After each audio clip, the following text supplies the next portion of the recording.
Nessas teorias aí que você vê, você já entendeu alguma justificativa plausível para o buraco de minhoca?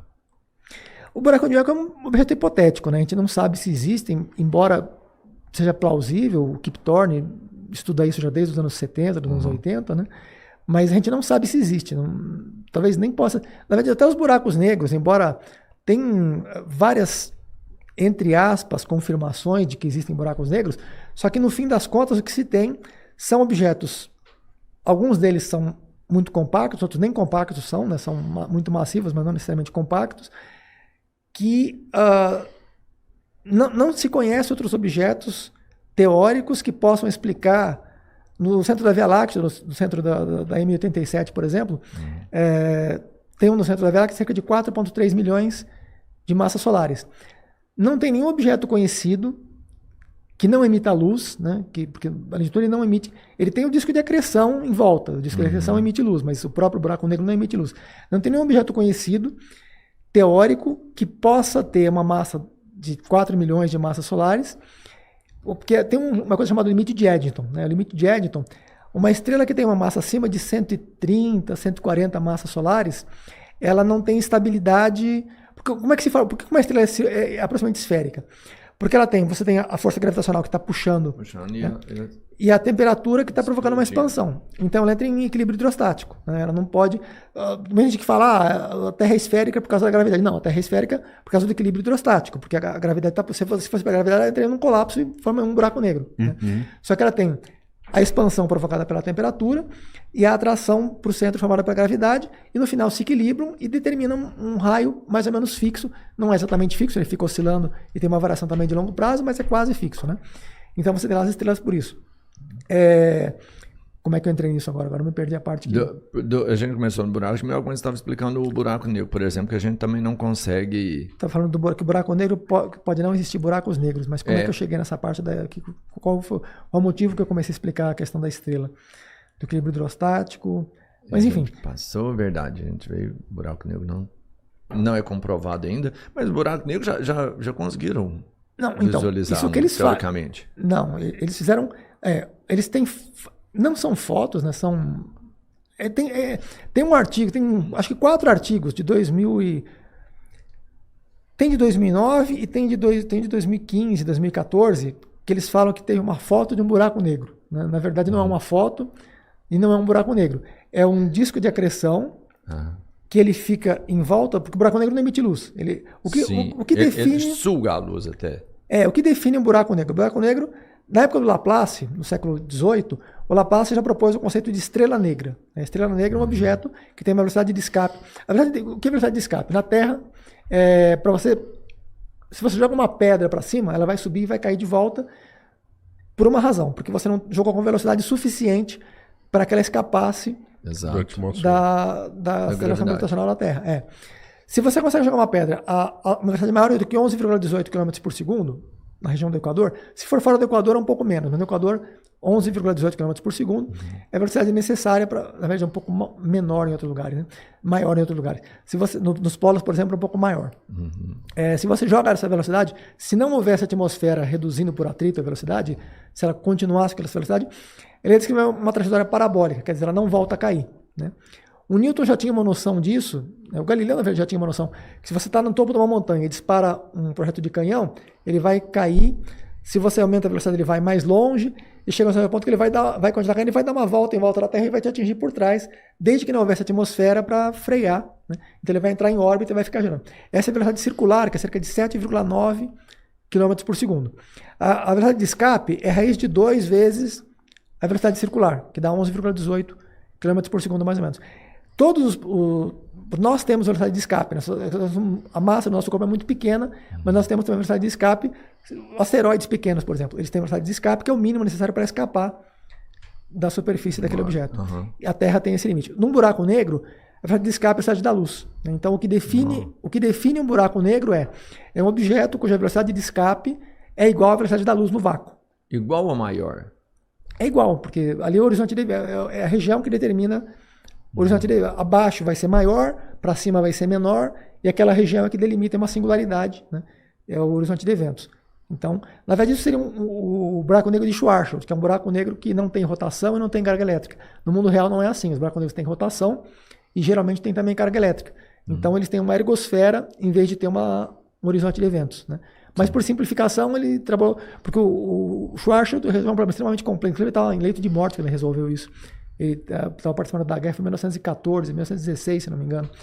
Ele morreu, alguns dias depois que ele resolveu as equações para o caso específico da simetria esférica. Quer dizer, o Einstein ele não tinha uma solução para como seria um buraco negro.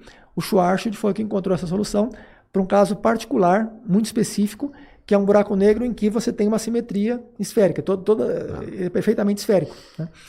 Posteriormente, o Kerr, o Neumann, né, outros matemáticos fizeram estudos de como seria um buraco negro que ele tivesse rotação, porque o buraco negro se forma por uma estrela que entrou em colapso. Ela vai preservar o momento angular, né, ela tem rotação, ela vai rodar muito mais rápido, inclusive, quando ela entrou em colapso. Né, a bailarina, por exemplo, uma dançarina, ela fecha os braços, ela une os braços, o corpo começa a girar muito mais rápido pela conservação do momento angular. Então o buraco negro vai girar muito mais rápido. Consequentemente, ele vai achatar no equador, vai achatar nos polos e vai abaular no equador, né? E com esse abaulamento, já não se aplica exatamente as equações do Schwarzschild. Então, vai ser uma outra... inclusive, tem a métrica de Kerr-Neumann que trata do espaço nessa região, né? E, inclusive, a teoria do Hawking, do Penrose, é justamente que a emissão porque o Hawking e o Penrose, eles não falam que o buraco negro emite alguma coisa de fato. O que acontece é que surgem partículas virtuais nas imediações da ergosfera. Algumas vezes são pares, podem ser individuais ou pares. Quando surgem pares, às vezes uma cai no buraco negro e outra escapa. E quando acontece isso, essa que escapa é interpretada como se fosse radiação do buraco negro, que é a radiação de Hawking, né? Só que na verdade não é que ela escapou, é que surgiu um par, uma caiu, outra escapou, e essa que escapou não saiu do buraco negro, ela estava fora e continuou fora. E surgiu numa região próxima da ergosfera, né? Mas enfim, o buraco negro, o que define o buraco negro? É um objeto que tem uma velocidade de escape na superfície, numa região, que é o horizonte de eventos, que é igual à velocidade da luz no vácuo. Isso é o que define o buraco negro. Nós não temos como ter certeza de que os objetos observados sejam buracos negros. Nós temos como saber que eles não emitem luz e eles têm propriedades que não são conhecidas, não tem outro objeto conhecido que possa explicar aquela quantidade de massa. Então, assim, por enquanto nós tratamos como se fossem buracos negros, porque tem alguns problemas com buracos negros, né? Tem alguns problemas de inconsistência. Porque qual é o problema do buraco negro? Um dos problemas do buraco negro. Quando você está colapsando a estrela para formar o buraco negro, né? A massa dela queimou combustível de hidrogênio, então ela tem uma massa acima do limite de Tolman-Perhamel-Volkov, ela começa a colapsar, ela não vai ter como preservar o equilíbrio hidrostático e vai formar uma singularidade, né? Nesse processo, à medida em que vai aumentando a aceleração gravitacional na superfície daquele objeto, o tempo vai passando mais devagar, pela teoria da relatividade. Quanto maior a aceleração gravitacional, mais lento vai passar o tempo ali, em comparação ao observador externo, né? Sim. Então, tem um observador distante, por exemplo, aqui na Terra, que a gravidade é muito mais fraca, né? Então, para nós, o ritmo do tempo vai ser muito mais rápido do que para quem está próximo daquele objeto que está em colapso. E quando chega no horizonte de eventos, o tempo para. Então, como é que ele vai continuar o colapso se o tempo parou ali? Então, tem alguns problemas com relação ao buraco negro. Essa hipótese que eles colocam de buraco negro, que todo mundo aceita, não é tão simples, é muito complexo, na verdade. O Einstein, por exemplo, ele não acreditava que existiam buracos negros, né? O Einstein ele rejeitava tacitamente, não, buraco negro não pode existir, né? E com relação a esse objeto que foi observado tanto no centro da Via Láctea quanto no centro da Messier 87, na Messier 87 tem mais ou menos uns 4 bilhões de massas solares, na Via Láctea 4 milhões, né? 4,3 milhões de massas solares. Então, os objetos mais massivos conhecidos, as estrelas mais massivas, objetos assim, eu quero dizer, que não serão compostos, por exemplo, galáxia é composta por várias estrelas, né? Uma estrela é um objeto que tem uma superfície mais ou menos definida, a galáxia é um objeto nebuloso, né? Dentro dos objetos definidos, os que têm maior massa são as estrelas, assim, tirando os buracos negros. A massa de uma estrela, massa que uma estrela pode ter de massa, é mais ou menos 130 a 150 massas solares. Porque se ela tiver uma massa muito maior que isso, ela não consegue ter equilíbrio hidrostático, ela vai se esparramar e vai formar meio que uma nebulosa e não uma estrela. Embora, no universo primordial, talvez tenham surgido estrelas mais massivas em condições diferentes de temperatura, de pressão, em ambiente todo diferente. Mas no estágio atual do universo, o limite de Eddington provavelmente determina mais ou menos um limite superior de massa. Então, provavelmente não existem estrelas com massa muito mais do que 130, 150. Tem alguns casos que eles apresentam estrelas com supostamente 200 massas solares, mas depois eles acabam revisando. Geralmente eles fazem isso para conseguir publicar o artigo, eles inventam lá os dados, distorcem um pouco, maquiam um pouco e colocam lá que tem 200, 220. Passa mais uns 2, 3 anos, alguém vai lá e mostra que não era aquilo, que era 150, que era 140. Né? Mas enfim, tem esse limite de Eddington. Então, às vezes, o máximo que uma estrela pode ter é isso. Não tem outros objetos que nós conhecemos que sejam um objeto só, porque a galáxia são vários bilhões de estrelas, né? Tem massa maior, mas só que não é um objeto só. A estrela também você pode interpretar como sendo várias moléculas, que é um plasma e tal, mas assim, é um objeto muito mais coeso do que uma galáxia. Tem muitos espaços vazios, né, intermediários, do que uma estrela. Então, vamos interpretar como uma estrela é um objeto só. Né? Então, e o buraco negro com 4 milhões de massas solares, o que seria então um objeto que tem uma massa muito maior que do maior objeto teoricamente consistente com a física conhecida? Então eles tratam como sendo um buraco negro e assumem que foram várias estrelas que colapsaram, depois formaram vários buracos negros de massa estelar, que são geralmente de 8 a 30, 40 massas solares, que é o núcleo que sobrou, né? Uma parte eles perdem no envelope, e depois esses buracos negros foram coalescendo, formando um cada vez maior, até que se formou aquele com 4 milhões. Então, quer dizer, o motivo pelo qual eles supõem que é um buraco negro é porque é o único objeto que nós conhecemos, teoricamente, que seria consistente com essa massa e com as outras propriedades observadas. Quer dizer, ele não emite luz, né? Porque o que se observou, e nem foi observado, o que eles fizeram foi uma interferometria de longa linha de base. Né? O que eles fizeram, que eles falaram que era uma foto, não é uma foto. Eles têm um modelo, tanto é que se você pega o da 6687 e o da Via Láctea, é a mesma imagem. Eles pegam a mesma imagem, eles ajustam os pontos, né? E eles deformam, inclusive eles embaçam um pouco, eles aplicam aquele desfoque gaussiano proposital ali. Do Photoshop, equivalente do Photoshop com desfoque gaussiano, para não ficar muito artificial, mas aquilo é artificial. Eles têm um modelo que descreve como deveria ser um buraco negro observado de um certo ângulo. Essa é a hipótese, tem um modelo. O modelo é um matemático, ele tem um desenho nítido, né, uma imagem nítida como deveria ser. Inclusive o próprio Kip Thorne, que ele descreve aquele interestelar, por exemplo, como é que seria aquele buraco, o formato do buraco negro que a gente observou, foi o Kip Thorne que deu aquela consultoria, como seria esperado. E eles fizeram também com relação a essa foto de buraco negro, você tem um modelo, ele tem que ser daquele jeito, só que no interestelar estava bem nítido. Né? E da foto eles, entre aspas, eles embaçaram, né? Eles desfocaram intencionalmente para ficar mais natural aquilo lá. E também, não foi que eles fizeram de malandragem, eles fizeram aquilo porque já que você tem um erro grande ali, a imagem não é aquela imagem bonitinha, nítida. Se você pegar, por exemplo, uma foto de Júpiter, de Saturno, ela é bem nítida, porque você tem informação que permite você gerar aquela imagem nítida. Agora, se você tem, por exemplo, sei lá, essas galáxias recentes fotografadas pelo Hubble, pelo James Webb, que estão... você não tem ideia. Plutão, por exemplo. Antes da sonda que chegou em Plutão, você tinha um negócio todo pixelizado ali e tal, né? Você poderia colocar um modelo com alta resolução, mas seria bem fake aquilo, né? Então eles pegavam... Só que Plutão é uma imagem real, uma imagem realmente, foi uma foto real de Plutão. Ou um empilhamento de várias fotos, né? Para melhorar a resolução, mas é um empilhamento de foto de Plutão, de outros objetos. No caso do buraco não é uma foto. Eles têm um modelo teórico que é aquela imagem, e eles têm, com a interferometria de longa linha de base, como é que funciona? Como é que funciona a interferometria? Né?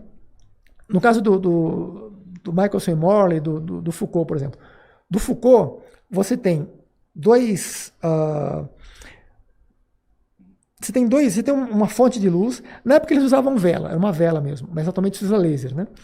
Você tem um laser que ele emite um feixe de laser, e você tem um semi-espelho inclinado 45 graus. E ele é semi-espelho por quê? Porque ele vai refletir uma parte num ângulo de 90 graus para cá, e a outra parte vai atravessar e vai para lá. Né? E aí você tem um sensor aqui e um sensor aqui. As distâncias que você calibra aqui não são muito precisas. Você coloca, sei lá, 99,99% de precisão das distâncias aqui. Só que não importa muito isso, porque o que você vai medir vai ser a interferência das franjas que vão formar a onda. Porque assim, o laser que é uma onda eletromagnética que está se propagando. Né? Ela pode formar uma interferência construtiva ou destrutiva, dependendo se as ondas vão estar sincronizadas de uma maneira ou outra. Então esse feixe ele vai bater no anteparo, lá no outro espelho que tem lá, e vai retornar e vão atingir um sensor. Se essas ondas voltarem se sobrepondo perfeitamente, eles vão tentar ajustar aqueles espelhos nanometricamente para ficar as ondas sobrepostas perfeitamente. Ajustaram ali e ficou sobreposto. Né? Ficou bem certinho. Se isso acontecer... Ondas construtivas. Eles ajustaram a primeira vez. No caso, aquele LIGO, por exemplo, que mede que detecta ondas gravitacionais. O LIGO funciona basicamente assim. Né? Não é exatamente, mas é mais ou menos isso. Em vez de luz, ele vai usar as ondas gravitacionais. Sim. Então ele vai se propagar. Então ele calibrou, as ondas ficaram construtivas. Ficou ali bonitinho. Se aquele eixo comprido, né, ele tem dois, se um dos eixos variar um pouquinho o comprimento, as ondas que estavam construtivas, elas vão não ficar exatamente sobrepostas. Então ele não sabe exatamente o comprimento daquele negócio. Por isso ele fala que tem uma diferença, o erro é menor que o tamanho de um núcleo atômico. O erro é menor do núcleo atômico é nessa calibração, e não no comprimento do negócio. Eles não conseguem medir o comprimento do negócio com uma precisão dessas. Né? Eles conseguem calibrar depois para que assim, as ondas fiquem sobrepostas. Ficou sobreposto. Se deixou de ficar sobreposto, eles pressupõem que foi provavelmente por esse efeito. Claro, você tem deriva dos continentes, o negócio é grande demais, a sensibilidade é gigante. Por exemplo, o Michelson e Morley passava carruagens na frente do laboratório, os cavalos batendo perturbavam o experimento que ele fazia lá dentro. Então, quer dizer, ele teve que colocar em cima de uma piscina de mercúrio, né? Eu não sei se foi de mercúrio que ele colocou, mas geralmente se coloca atualmente em piscina de mercúrio para ficar flutuando e dissipar a onda de choque, para não perturbar esse tipo de coisa. Nossa. Caramba. Então, aí a gente estava no buraco negro, não sei como é que a gente... Porque a gente... Eu vou uma aula aqui. Para medir, que a gente comecei a falar de interferômetro, interferometria... interferometria de longa linha de base. Então, eles usam interferometria de longa linha de base para determinar a intensidade de luz que eles veem em diferentes... Foram vários laboratórios em várias posições do planeta. Eles, em vez de eles fazerem com interferômetro como o LIGO, que tem acho que 4 km de comprimento cada eixo, né? O Michelson Morley tinha alguns metros, uns centímetros, alguns metros, né? O do LIGO tem uns 4 km, eu acho. E no caso do buraco negro, ou suposto buraco negro, eles consideram vários laboratórios em várias posições diferentes na superfície, simultaneamente ou quase simultaneamente tentando receber informação, e trataram, eles sincronizaram os laboratórios, né, e tentaram tratar como se fosse um interferômetro. Não era um interferômetro estrutural, como o do Michelson Morley ou o LIGO, mas a ideia é a mesma, é de medir quando você tem uma sobreposição da onda, que vai ter uma interferência construtiva ou destrutiva, e aí se você variou um pouquinho aquilo, né, você teve um sinal de que houve uma variação na distância do negócio. Então, tanto é que o buraco negro, quando eles observam o buraco negro, quando você vê uma imagem assim, plana, assim. Certo. Eles veem um negócio assim. Aquela imagem que eles pegaram por exemplo, nós estamos aqui na Terra, o objeto está lá. Geralmente a gente vê uma coisa aqui. A imagem que nós vamos ver vai estar nesse plano aqui. Nesse caso, a imagem vai estar nesse plano aqui. Entendi. Porque eles vão medir os pontos que vão formar a intensidade da luz em diferentes observatórios. Vão pegar pontos, fizeram bilhões de observações, né? Um banco de dados gigantesco. Inclusive eu tentei baixar, mas nem consegui baixar. Um banco de dados enorme, né? E tem vários terabytes de dados. Então eles pegam vários pontos Só que, embora sejam vários pontos, mas eles são muito redundantes, foram tipo uns 10, acho que menos de 10, foram uns 8 observatórios diferentes. Então são vários pontos, mas são redundantes de regiões. Então eles pegaram uma posição equivalente aqui, tipo 8 pontos. Nesses 8 pontos foram bilhões de pontos em cada ponto. Né? Em cada observatório detectou bilhões de pontos. E eles usaram esses pontos para reconstruir essa imagem, colocando aquela imagem no modelo, sobreposta aqueles pontos que eles pegaram as intensidades em cada região. Certo. Qual o melhor ajuste daquele objeto que eles têm, o modelo, para que ele se encaixe nos pontos que eles observaram. Porque eles observaram o buraco negro como aquela imagem inteira. Eles pegaram 8 pontos específicos. Né? É como se você pega, por exemplo, você pega uma imagem, você pega um quebra-cabeça de 1000 peças. Você tem 1000 peças no quebra-cabeça. Você tem 8 peças desse quebra-cabeça. Estão no lugar correto. E você tem uma imagem... Já estão no lugar correto ali. Está nas posições certas. 8 peças na posição. E você tem 1000 fotos de pessoas. Você tem que ver qual dessas fotos de pessoas, ou você tem uma foto de uma pessoa. Só que em vez de ser quebra-cabeça retangular, é uma quebra-cabeça circular. você tem como que você vai girar a imagem da pessoa para ter o melhor ajuste naquele quebra-cabeça que você tem ali. Então o que eles fizeram de fato foi, eles não tiveram foto de nada, eles mediram a intensidade de luz em pontos específicos, 8 pontos ou 10 pontos, não sei quantos observadores foram, bilhões de vezes para ter uma amostra estatística para filtrar ruídos e coisas assim, né? E depois eles sobrepuseram aquele modelo, quer dizer, aquela imagem que eles colocaram é um modelo. O que eles têm, na verdade, são 8 pontos de intensidade de luz. É isso que eles tiveram, na verdade. E não é luz do buraco negro, é do disco de acreção que se forma em volta do buraco negro. Porque o buraco negro em si não emite luz também. Então, assim, não foi uma foto. Eles falam que não foi uma montagem. Foi uma montagem, mas não é uma montagem... Assim, baseada em fatos reais. É uma montagem baseada em fatos reais. É uma montagem... Eles tentaram reconstruir uma estratégia extremamente inteligente, interessante. É uma montagem, mas não é uma montagem inventada. É uma montagem baseada nos dados que eles coletaram.